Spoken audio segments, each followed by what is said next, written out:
स्वाभिमानी गोंयकार पहिले सुवातेर बाब बिरेक आणि स्वप्नेश शेल्लेकर हांचे हांव धन्यवाद करता की आज आणि हो प्रोटेस्ट हांगा घडोवन हाडला आणि ह्या प्रोटेस्टाक तेंको दिवपाक म्हाका दिसता आमी सगळे स्वाभिमानी गोंयकार आज हांगा हाजीर जाल्यात।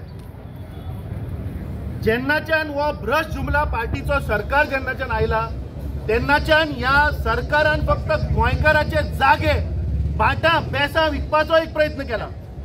पयलीं तांणी 16B हाडले, मागीर 17(2) हाडले, मागीर कितें झोनिंग प्लॅन म्हूण हाडलो आनी आतां 39A हाडला। फक्त ओल्ड वायन इन न्यू बॉटल। अरे जो मनीस 12वेक 3 सब्जेक्टांक जो फेल जाल्लो नाल्यार वचून डॅम्पो कॉलेजीन वचून चॅक करात, तो ड्राफ्टिंग कितें करतलो TCPचें?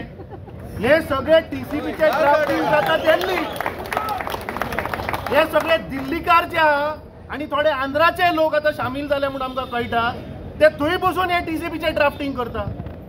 सो म्हाका दिसता आज जो गोंयकार उठला ह्या सरकारान सावध रावपाक जाय आणि ह्या गोंयकाराचो जो आवाज आसा म्हाका दिसता इमिजिएटली 39A हे स्क्रॅप करपाक जाय आणि ह्या लोकां बरोबर काँग्रेस पक्ष हो सदांच आसतलो। देव बरें करूं।